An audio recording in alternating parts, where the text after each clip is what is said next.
Hello guys, I am back with new mysterious story for you all. So guys, आज की जो story है वो बेस्ड है 30 इयर्स बैक 1996 में। स्टोरी का बैकग्राउंड बता देता हूँ। इसमें जो कैरेक्टर्स है उनके बारे में पहले कैरेक्टर आ जाते हैं जॉन रैमजी, जो कि एक बहुत सक्सेसफुल बिजनेसमैन है। उनकी जो वाइफ है पैट्सी रैमजी, वो एक टाइम की मिस वर्जीनिया रह चुकी हैं। और उनके दो बच्चे हैं, 9 साल का बर्क और 6 साल की जॉन बेनेट रैमजी, जो कि मेन कैरेक्टर है हमारे स्टोरी की। तो ये टाइम था क्रिसमस का, और इसी क्रिसमस के मौके पे जॉन रैमजी के एक फ्रेंड ने उनकी पूरी फैमिली को अपने घर पे डिनर पे बुलाया था। उसके घर से पार्टी से वापस आने के बाद जो पैट्सी हैं वो जॉन बेनेट को ले जाती हैं उनके बेडरूम में और सीधा सुला देती हैं। दिन पैट्सी 5:30 AM में उठती है।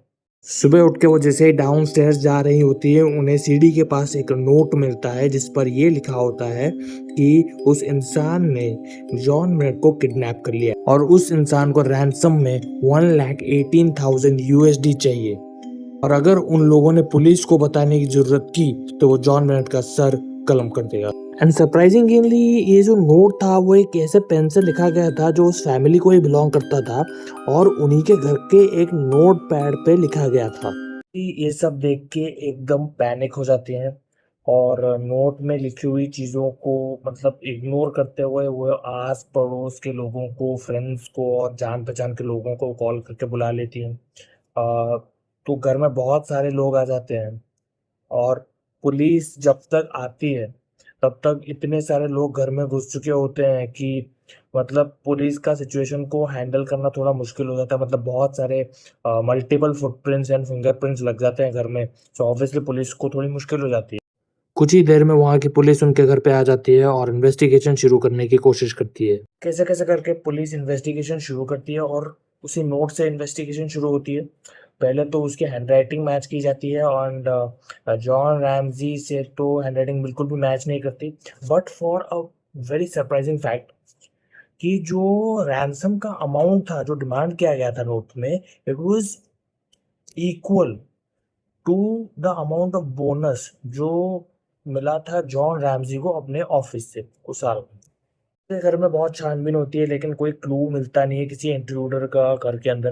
फिर बहुत देर के इन्वेस्टिगेशन के बाद जॉन रैमजी जो अपने नीचे वाले रूम में जाते हैं, और वहाँ पे उन्हें मिलती है अपनी बेटी जॉन बेनेट की लाश, जो कि कवर्ड थी एक कपड़े से, और मुंह पे एक प्लास्टर था और हाथ रोप से बंधे हुए थे। ये देख के वो एकदम टूट जाते हैं वहीं पे। वो एक बहुत panicked and sad mixed kind of mind state में उसे उठाते हैं और ऊपर लेके आते हैं। पुलिस बॉडी को ऑटोप्सी के लिए लेके जाती है। ऑटोप्सी रिपोर्ट से ये पता चलता है कि जो डेड बॉडी है उसके पेट में एक अनडाइजेस्टेड पाइनएप्पल पीस पड़ा हुआ है।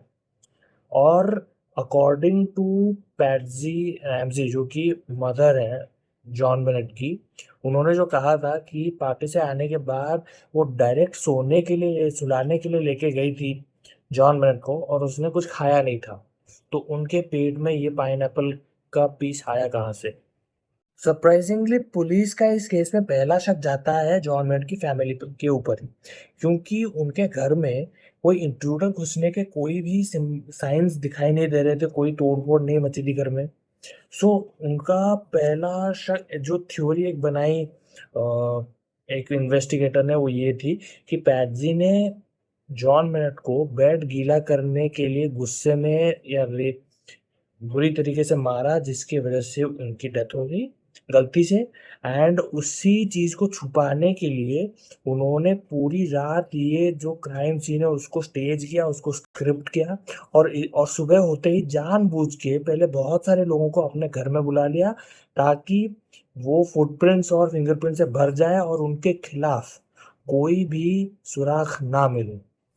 जब डीएनए टेस्टिंग की जाती है तो डेड बॉडी के ऊपर से कुछ ऐसे फिंगरप्रिंट्स मिलते हैं, उनकी लेगिंग्स से, उनकी बॉडी से एंड उनके नाखूनों के पास से कुछ ऐसे इंसान के फिंगरप्रिंट्स मिलते हैं जिसका डीएनए किसी भी फैमिली मेंबर या उनके पेरेंट्स से मैच नहीं करता है। तो ऑब्वियसली यही कंक्लूजन पे कोई भी पहुंचेगा कि फैमिली इस चीज में इन्वॉल्व नहीं थी।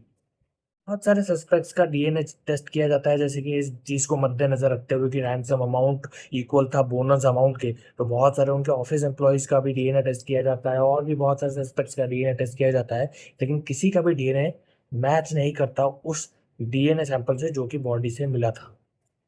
एंड सरप्राइजिंगली ये जो केस है 30 साल बाद भी ओपन एंड एक्टिव है, इस पर इन्वेस्टिगेशन चलती जा रही है, मॉडर्न डीएनए टेस्ट का इस्तेमाल किया जा रहा है, मॉडर्न टेक्निक्स का इस्तेमाल किया जा रहा है, फिर भी अभी तक किसी कल्प्रिट का पता नहीं चल पाया है।